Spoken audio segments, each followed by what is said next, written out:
오늘은 이제 우리가 신약을 살펴보고 있죠. 성경에서 흔히 이야기하는 어렵다고 하는 모순된다고 하는 그런 부분들을 지금 살펴보고 있습니다. 오늘 마태복음 5장에 보면 우리가 흔히 이야기하는 많이 알고 있는 산상수훈이라는 그런 게 있습니다. 이거를 이제 보훈이라고도 하고요, 또 설교라고도, 산상설교라고도 합니다. 마태복음 5장에 5장서부터 7장까지 이제 소위 얘기하면 산상수훈, 산에서 들려주신 하나님의 주님의 교훈, 가르침이라는 그런 말씀인데, 우리가 늘 이 산에서 해주신 것이라고 생각합니다. 그런데 누가복음을 읽어보시면, 누가복음 6장에 보면 이 예수님께서 분명히 가르치셨는데 이 평야라는 말이 나옵니다. 이제 그분께서 그들과 함께 6장 17절 보니까 그분께서 그들과 함께 내려오사 평야에 서시니, 그분의 제자들 일행과 또 그분의 말씀을 듣고 자기들의 병을 고치려고 온 유대와 예루살렘과 두로와 시돈의 해안 지방에서 나온 백성의 큰 무리도 함께하더라. 여기에 보면은 누가복음 6장에 보면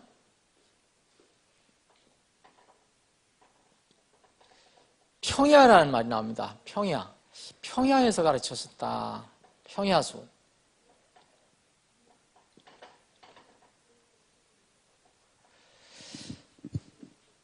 그러면 우리가 흔히 얘기하는 산상수훈이 맞느냐, 평야에서 하신 수훈이 맞냐, 이런 우리는 그냥 모르고 지나갈 수 있는데, 어떤 분들은 참 이렇게 민감하고 또 나쁜 게 아니죠. 이렇게 그런 부분을 잘 살펴보는 분들이 있어요. 그래서 예수님께서 설교하신 것이 산이냐 평야냐, 여러분 대답이 어때야 됩니까? 그러니까 여기 보니까 평야라는 말이 나오거든요. 그러면 두 기록 중에 하나가 뭔가 하나는 잘못된 거 아니냐. 그래서 오늘은 이 아침에는 산상수훈이냐 평야수훈이냐, 이 부분을 좀 살펴보겠습니다. 늘 말씀드리지만 성경을 우리가 읽을 때 앞뒤 문맥을 잘 살펴보는 것이, 쉽게 이렇게 판단하지 말고 살펴보는 것이 굉장히 중요하다. 그리고 일단 말씀은 하나님께서 우리에게 주신 말씀, 피조물에게 주신 말씀이기 때문에 의심이나 자꾸 이렇게 이렇게 이의를 달라고 하는 것보다도 하나님 위대하시고 전능하시고 완벽하신 분이 우리에게 주신 말씀이다라는 것을 먼저 이렇게 생각하면 거의 대부분의 답이 나올 거라고 생각합니다. 자, 그럼 마태복음을 한번 보겠습니다. 마태복음을 보면 여기에 5장 1절 보니까 그분께서 무리를 보시고 산에 올라가 앉으시니, 그러니까 막 사람들이 밀려오니까 주님께서 산으로 올라가신 겁니다. 그래서 산에 올라가셨는데 거기에 제자들이 같이 따라왔죠. 올라가서 앉으셨어요. 어느 지점에 앉으셨으니까 예수님의 제자들이 그분께 나와서 같이 이제 앉았겠죠.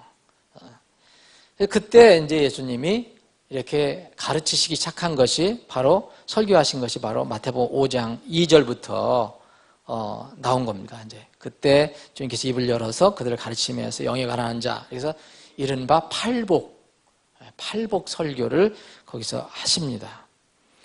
근데 이 누가복음을 보니까, 누가복음의 6장 17절에 보니까 산에서 내려와서, 이 산이라는 말은 없지만 그분께서 그들과 함께 내려와서 오사 평야에 서시니, 그런 말씀이 있어요.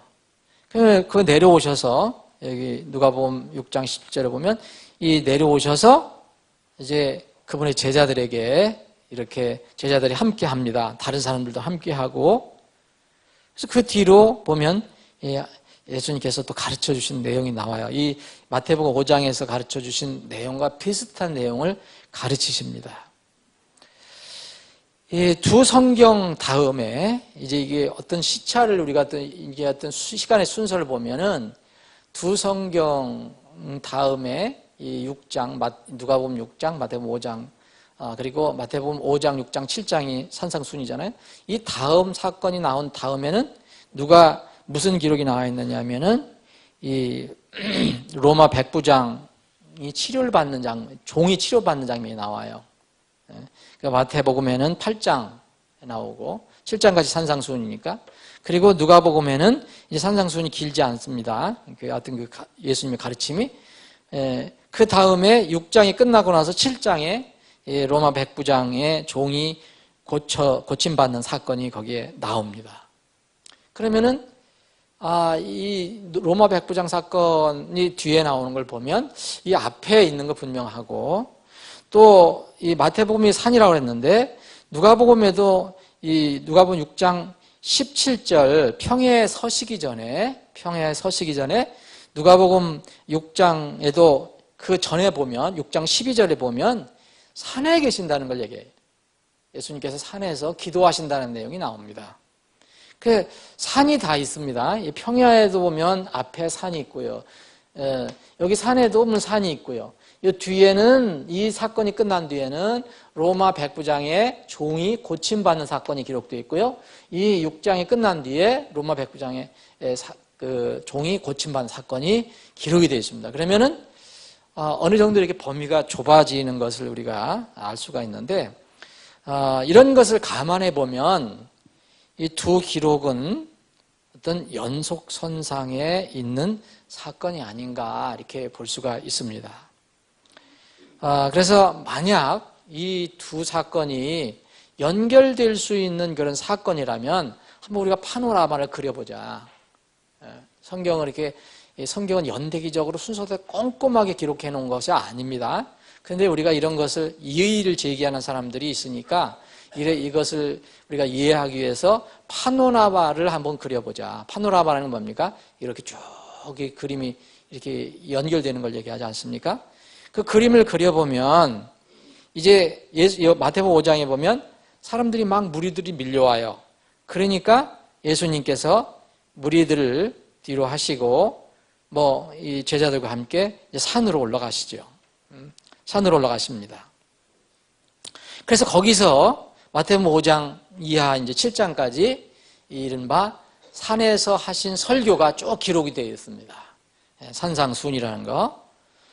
그리고 나서 이제 산에서 계속 있을 수 없으니까 다시 내려오십니다. 여기 마태복음 여기 8장서부터 이제 마태복음 8장은 산상순이 끝나고 내려오셔서 이제 일을 하신 장면이 내려오잖아요. 보이잖아요. 마태복음 8장을 보면 그분께서 산에서 내려오심에 큰 무리가 그분을 따르니라 그랬어요. 또 산에서 내려오니까 또 큰 무리를 따릅니다. 그러니까 예수님께서 이 큰 무리들이 있어서 이 큰 무리를 뒤로 하고 산으로 올라가니까 이 제자들이 따라와서 거기 산에 앉습니다. 그러니까 거기서 예수님께서 제자들 중심으로 5장, 6장, 7장 산상수훈을 가르치십니다.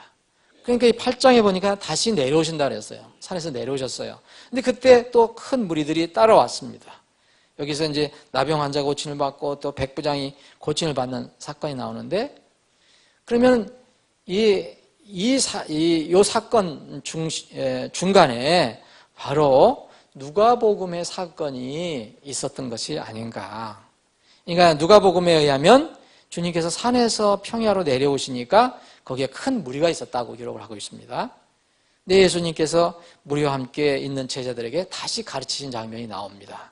거기에 누가복음 6장 20절부터 보면 그렇게 기록이 되어 있습니다. 누가복음 6장 20절부터 49절이 사실 산상수훈입니다.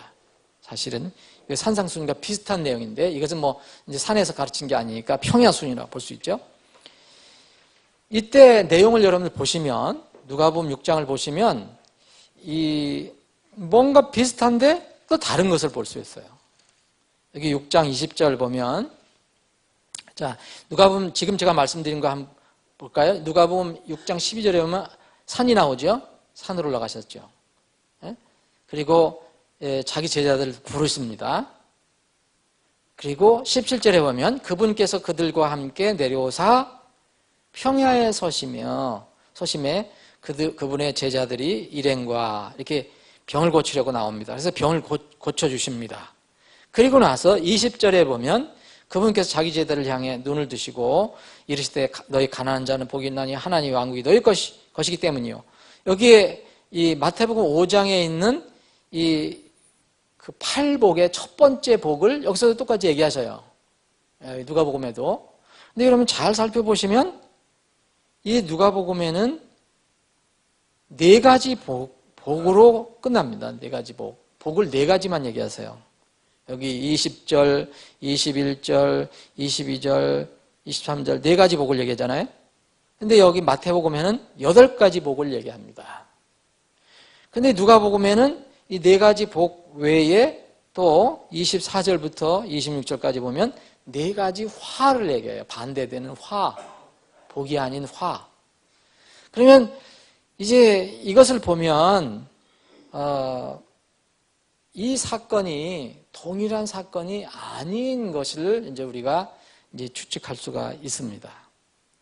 이 평야에서 가르치신 것은 여기에 이제 제자들뿐만 아니죠. 여기 있는데 많은 무리들도 함께 있었죠. 그러니까 이 무리들을 염두에 두시고 이제 가르치신 것이 아닌가. 그러면 이것이 우리가 생각하는 것이 맞다면 마태복음에는 산에서 한번 가르치시고 누가복음에서 하시는 산에서 내려오셔서 또 무리들이 많이 모였을 때 거기 무리들과 함께 제자들을 향해서 가르치신 겁니다. 그래서 조금 차이가 있는 것. 이 무리들이 있었을 때는 화까지도 말씀하셨다. 마태복음은 팔복, 누가복음은 사복, 사화를 가르치셨습니다. 그러면 이거를 파노라마로 한번 생각해보면 산에서 한번 가르치시고 또 내려오시니까 평야에 또 많은 무리들이 밀려와서 거기서 또 한번 가르치셨다는 것을 우리가 생각해 볼 수가 있습니다. 그러면은 마태는 왜 그것만 기록하고 누가복음은 왜 이렇게 했냐? 그거는 이제 다음 시간에 우리가 또 살펴볼 줄 모르지만 우리가 지난 시간에도 살펴봤잖아요. 마태, 마가, 누가 특히 공관복음은 이 시각이 다르다. 방향이 다르다. 요한복음 물론 이제 공관복음은 아니지만 이 사복음서는 예수님을 어떻게 표현했고 그 사건을 어떻게 바라볼 것이냐 이것을 좀 다른 각도로 표현한 겁니다. 마가가 본 거, 누가가 본 거, 마태가 본 거, 요한이 본 거 좀 같은 사건이라도 다른 방향으로 봤다는 겁니다.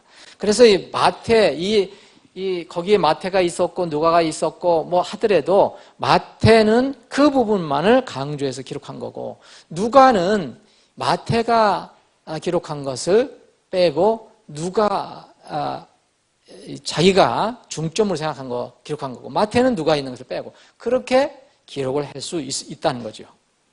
그래서 이렇게 보면은 이 문제는 아무 문제가 되지 않는다. 그러면 한 번은 산상수훈이고 한 번은 평야수훈이 되는 것입니다. 근데 이런 접근법에 이제 동의하지 않는 분들이 있어요. 이유로는 근거로는 이겁니다. 이 말은 맞는 말이거든요. 이건 진리입니다.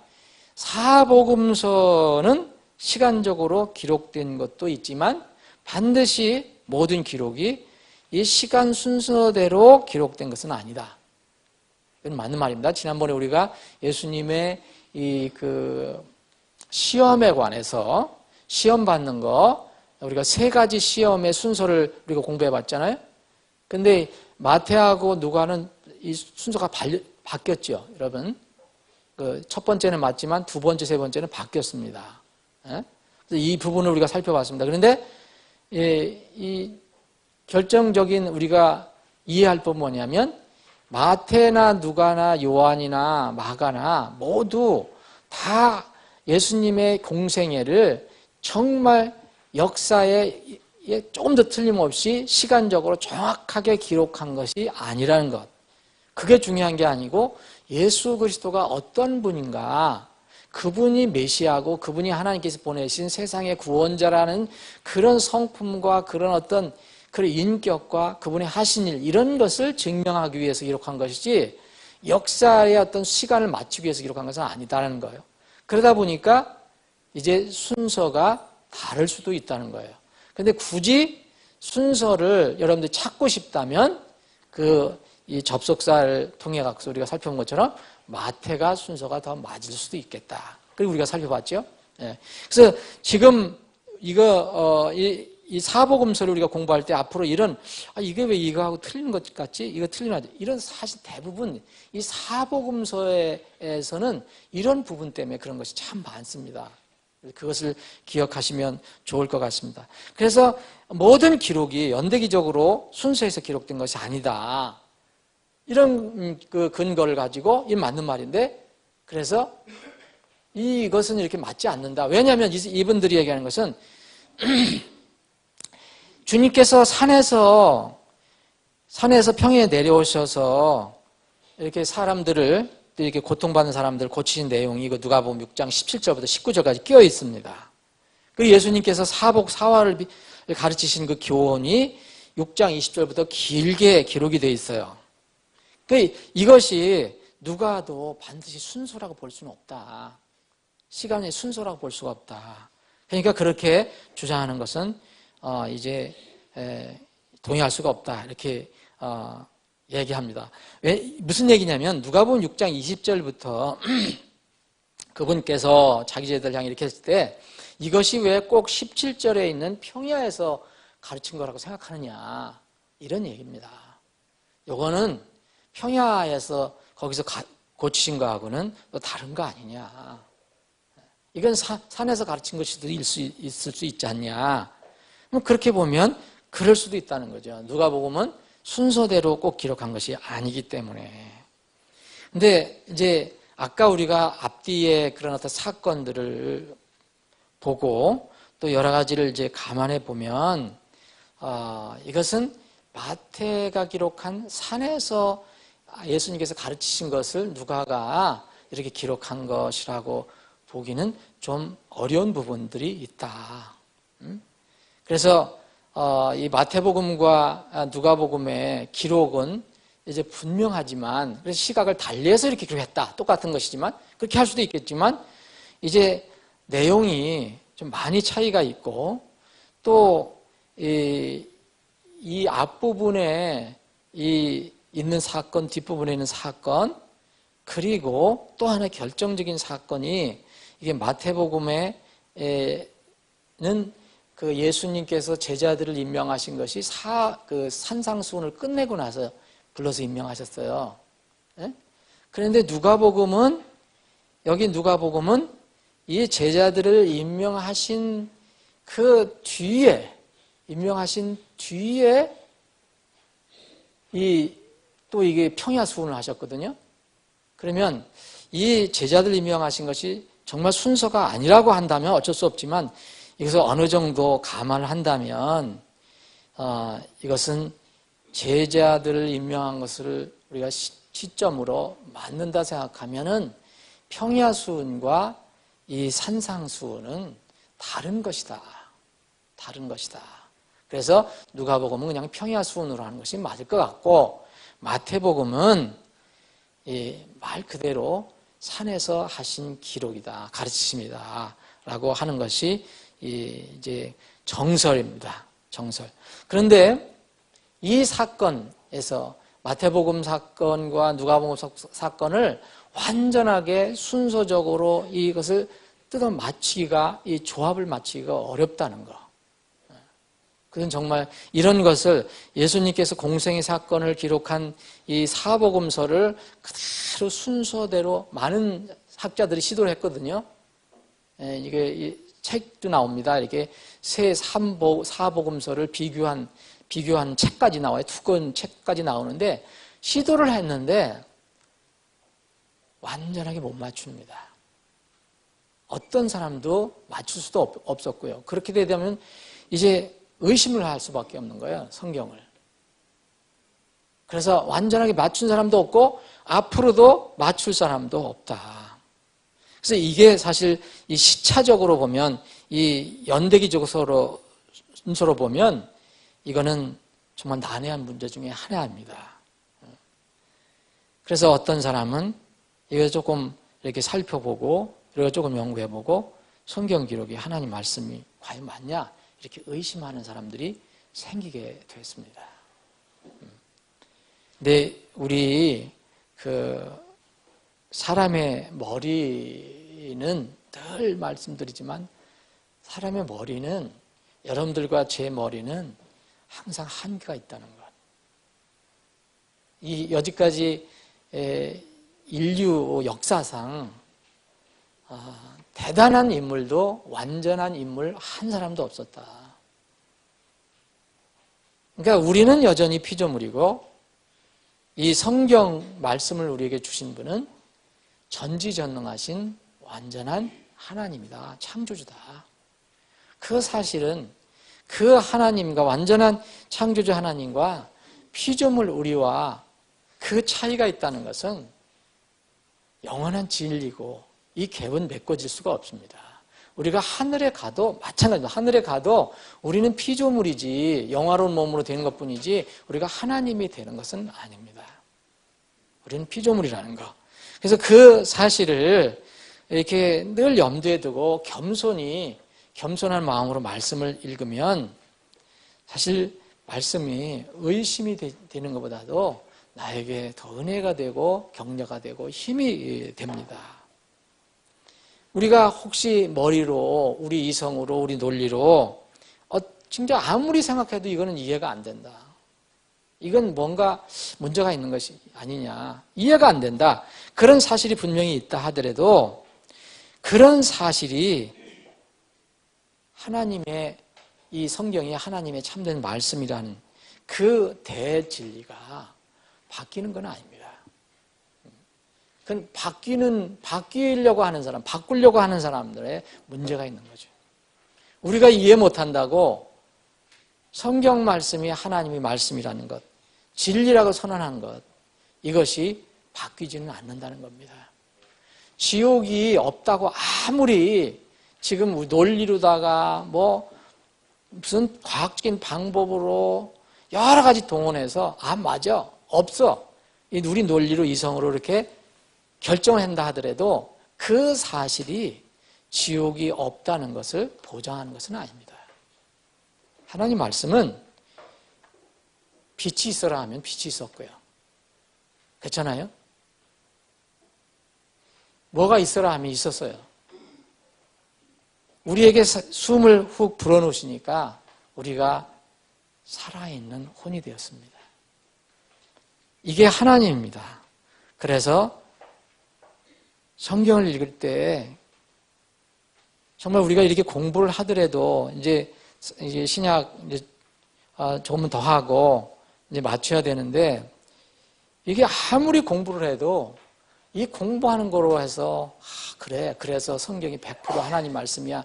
이게 우리가 공부한 걸로 해서 그게 되는 게 아니고 이미 하나님 말씀은 100% 정말 성경은 하나님 100% 말씀이다. 이거 움직일 수 없는 하나님 말씀이다. 이 전제가 있는 거고 우리가 그것을 한번 조금씩 공부해 보는 겁니다. 그러니까 이 순서를 잘 생각해 봐야 됩니다. 이사야서 55장에 있는 말씀을 우리가 성경을 공부할 때마다 늘 잊지 말면 좋습니다. 잊지 않으면 좋습니다. 내 생각은 너희 생각과 다르며 내 길은 너희 길과 다르니라. 주가 말하노라. 하늘들이 땅보다 높음 같이 내 길은 너희 길보다 높으며 내 생각은 너희 생각보다 높으니라.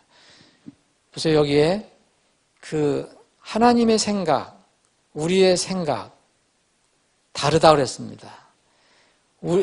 하나님의 생각, 우리의 생각 차이가 있습니다. 하나님의 생각이 훨씬 높습니다. 우리가 아무리 애를 써서 공부를 해도 하나님의 생각을 완전히 완벽하게 이룰 수가 없다는 거예요. 그러면 성경은 그렇게 큰 문제가 되지 않습니다. 안 믿으려고 하는 사람들에게는 문제가 되고 자꾸 이의를 달려고 하는 사람들이 문제가 되지 자기 존재를 잘 모르고 그렇게 하는 것입니다. 이 하나님의 말씀은 사람의 말은 진리가 하나도 없어요. 우리 말 한다는 것 진리라는 것은 이미 진리였다. 하나님의 입에서 나온 말씀을 우리가 얘기할 때 진리가 되는 거지 우리 스스로 낸 말이 진리는 하나도 없어요. 하나님의 말씀은 진리입니다. 이거 내가 입에서 얘기해서 그 말은 맞죠? 진리죠? 근데 그게 내가 말한 게 아니고요. 이미 하나님께서 선언하신 겁니다. 그걸 말하는 거예요. 우리는 진리를 전할 수 있어요. 그런데 내 속에서 나온 것, 내가 궁구하고 창작해서 나온 것이 진리는 하나도 없습니다. 어디가 진리가 있느냐? 다 하나님께서 나오는 겁니다. 하나님의 말씀이 진리라는 거예요. 그래서 이 예수님께서 이 돌아가시기 전에 이 아버지께 기도하신 게 있잖아요. 요한복음 17장에 보면 그 진리를 강조하셨어요. 거기에 보면 아버지 진리로 그들을 거룩히 구별하옵소서. 예수님께서 보호하시는 그런 사람들을 거룩히 구별하옵소서. 아버지의 말씀은 진리입니다. 이것은 영원한 진리예요. 하나님 아버지의 말씀은 진리입니다. 그럼 우리가 하나님 아버지의 말씀 어디서 찾습니까? 성경에밖에 못 찾습니다. 지금 여러분들은 무슨 그 이상한 신비한 방법으로 찾는 거 아니거든요. 요새는 그렇게 찾는 사람들도 있다고 하지만 그건 정말 진리 아닙니다. 그런 사람들이 하나님 아버지로부터 들었다는 계시는 막 바뀌지 않습니까? 그렇죠, 여러분들 그거 실제적으로 증명이 됐지 않습니까? 언제 예수님이 오신다, 하나님으로부터 계시 받았다. 이 사람 받은 거, 저 사람 받은 거, 여기 받은 거 다 틀리지 않습니까, 나중에? 그건 진리가 아닙니다. 그건 누구에서 나온 겁니까? 자기 생각에서 나온 거죠. 자기 착각 속에서 나온 거죠. 그건 진리가 될 수 없어요. 근데 우리가 진리라고 얘기하는 거는 아버지의 말씀, 하나님 입에서 나온 말씀, 그거 진리입니다. 그럼 이 성경이 우리 가지고 있는 것이 성경이 진리입니다. 그러니까 이 진리는, 그럼 이 진리는 어떠냐? 우리 머리로는 완벽하게 다 이해를 못한다. 만약 우리 머리로 완벽하게 다 이해할 수 있다면 이미 하나님 말씀이 아닌지도 모릅니다. 그렇다고 해서 여러분들 또 좌절할 필요 없습니다. 구원받고 또 하나님의 그 뜻을 알아서 주님을 닮아가고 따라가는데 어려운 말씀은 또 하나도 없습니다. 그건 어린아이들도 정말 조금이라도 생각하는 그런 지각 있는 아이라면 아이들까지라도 다 알 수 있게 쉬운 말씀입니다. 나는 이 하나님 뜻과 내 뜻이 너무 차이가 있고 하나님 생각과 내 생각이 너무 차이가 있어서 나는 아무리 구원받으려도 안 되더라. 그건 없어요. 그건 너무 간단해요. 누구나 다 알 수 있는 겁니다. 그리고 내가 구원받고 나서 하나님을 주님을 닮아가는데 너무 성경이 어렵고 너무 이해하기 어려워서 난 모르겠다. 난 성장이 안 된다. 그런 것도 전혀 없습니다. 우리가 주님을 알고 구원받고 주님을 닮아가는데 필요한 모든 것들은 아주 얼마든지 쉽게 우리가 얻을 수 있습니다. 그럼에도 불구하고 성경 모든 것을 다 완벽하게 우리 머리로는 이해할 수 없다. 이 세상 어떤 사람도 안 된다. 그렇게 하는 사람이 있다면 그 사람은 주의해야 합니다. 그 사람 나중에 우리를 속이는 자가 될 수가 있습니다. 다시 한번 말씀드립니다. 이걸 정리를 해보겠습니다. 어떤 사람이 이거 누가 마태복음을 한참 읽다가 누가 읽었는데 왜 산상수훈이라고 하느냐? 이거 평야수훈 아니냐? 이렇게 이의를 제기한 사람이 있었습니다. 그런데 오늘 공부한 거 보니까 정확한 거는 우리가 모르겠지만 이게 이 평야수훈, 산상수훈을 누가는 이제 다른 각도로 필요한 부분만 기록했는지 아니면 이 산상에서 주님께서 한번 가르치시고 또 내려오셔서 평에서 가르쳐 주신 것인지 모르지만 우리가 지금 여러 가지를 감안해 보면 후자일 가능성이 많다. 그러니까 산상수훈인 마태복음은 산상수훈, 누가복음은 평야수훈일 가능성이 있다.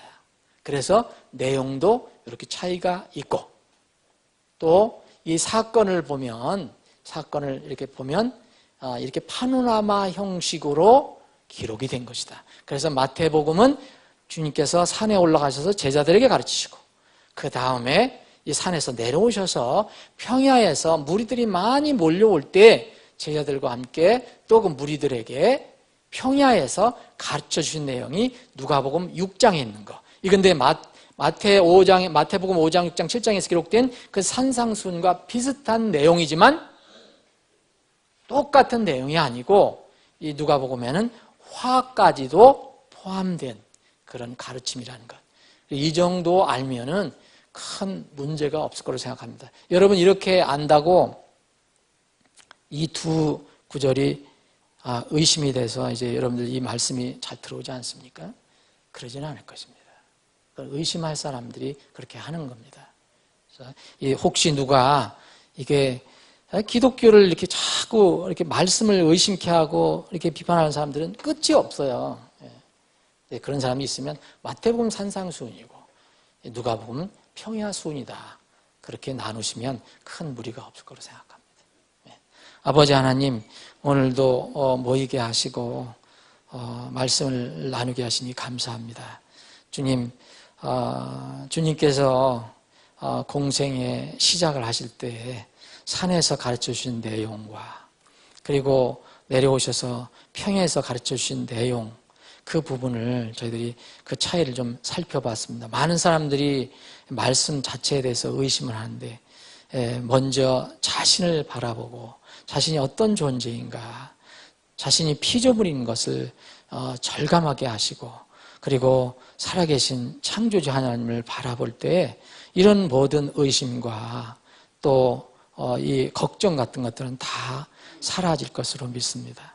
우리가 하나님 말씀을 의심하고 거기에 뭔가를 이제 모순된 것을 찾아내려고 하는 그런 노력보다는 그 말씀에 무조건 이제 엎드려 순종하는 그런 믿음을 갖기를 원합니다.